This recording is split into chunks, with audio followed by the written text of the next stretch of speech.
Hey everyone, welcome to the RFD channel, and today I have another lure making video for you. Except this video is more about making the mold for the lure than the actual lure. I do have some lure making video. We're going to be making silicone molds.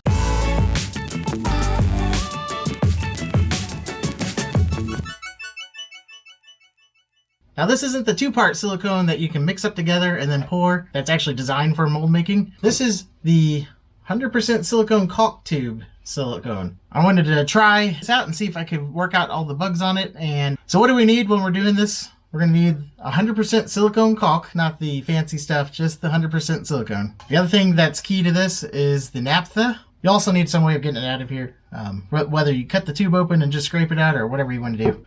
You'll need a mixing container. I did use a baggie on the first part of this, but I kind of liked using the bucket a little better. You'll need a stir rod or a silicone spatula, works really well. Something to mold. Now I use Legos for my mold, and that worked really well. And the one last thing you're going to need is food coloring.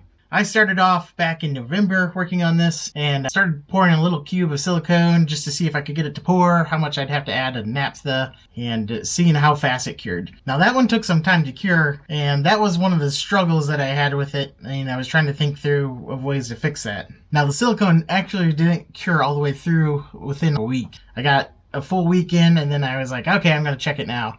And I chopped it open, and that silicone was still gooey inside. Now, I haven't chopped these open. I guess that silicone could still be gooey in here, but I don't think it is by how it feels. So I think we figured out how to get it to cure all the way.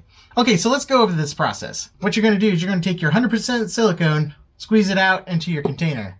And then you're going to take your naphtha and pour it in slowly and then start mixing it in. What you want to do is thin it down enough to where it runs off your spatula. And you want it to be pretty runny. Not thinner thin, where it's 100% thinner, but you want it to be fairly flowable where it just kind of runs off. But you got to remember, you're going to be wanting to mold this around something, so you want it to be able to hit the object and then kind of form around it without forming bubbles too. So that was the second hurdle I ran into. So this guy is my second mold. The problem with it is, maybe if you can see it, it's got air bubbles. Unfortunately, it had quite a bit of air pockets in it. And the only way I could think of to overcome that was to use a pressure chamber. So we're going to give this one more go and see if we can't get some of the bubbles out. One thing I thought about doing, instead of adding the food dye right away, we'll mix the silicone and the naphtha together all at once. Then I'll try to take the air bubbles out of it, and then we're going to try to add in the food coloring and then quickly pour it over our bait, see if that doesn't get rid of most of the bubbles for me. And like before, we're just going to empty it out into a container and mix in the naphtha. I may not have enough silicone in this bottle.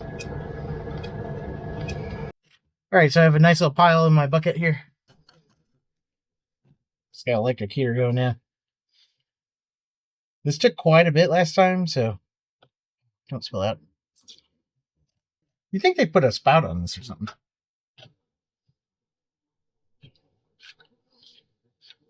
Alright, like I said, the main goal is going to be trying to keep the air out. I just wanted to show you the kind of the consistency I've come up with. You can see that just kind of rolls off there pretty good. But we're going to vacuum chamber it now before I put any of the dye in it, and we'll see what happens here. We're going to pull a vacuum. Yep,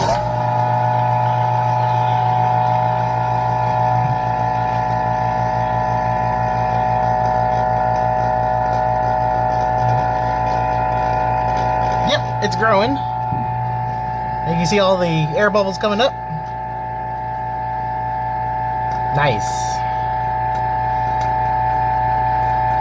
Yeah, this is definitely working way better. When I put the dye in, I may do this one more time before I pour it into the mold. And then when I pour it, I'll try to be careful not to introduce any more air. This is definitely working way better than the last time.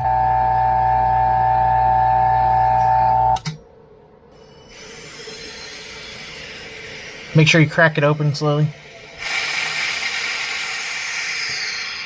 Otherwise, you'll end up with a mess. I'm going to go with red, since I had blue last time. That way I know which mold is which.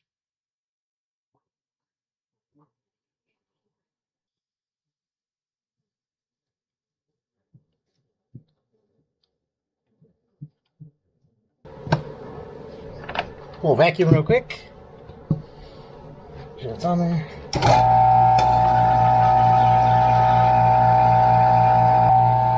I'm going to call it there.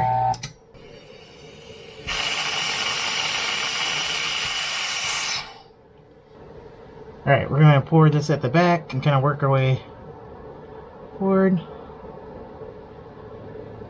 Still got some air bubbles in there though. Hopefully they're not as bad.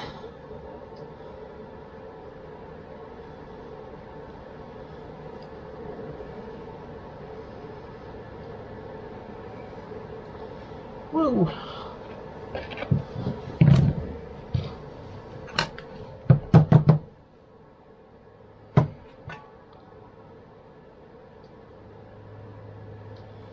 All right.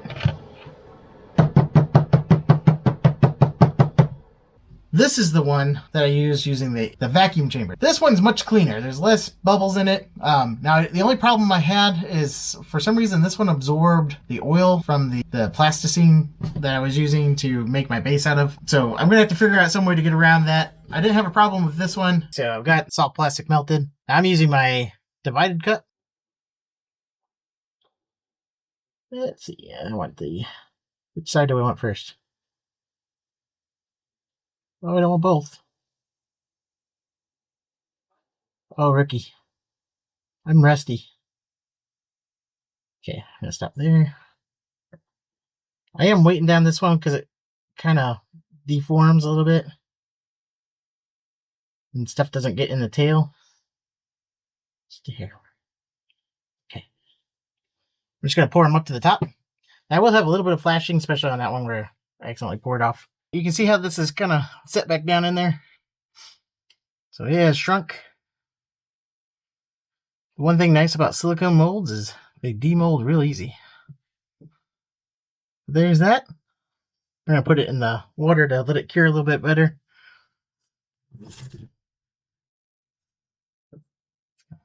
Just peels off.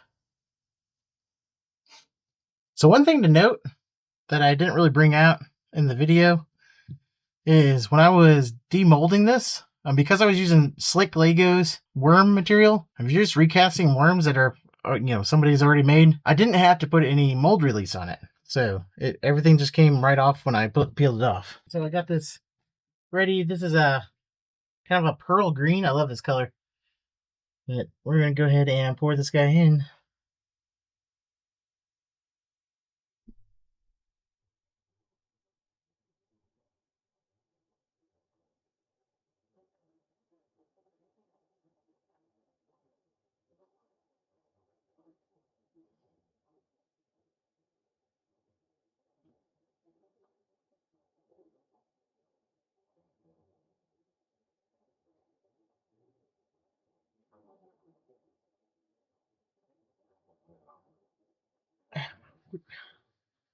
A little much at the end there.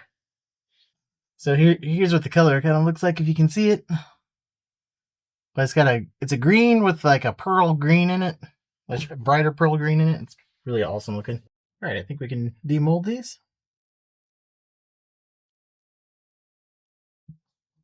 Yeah, it's a pretty bait.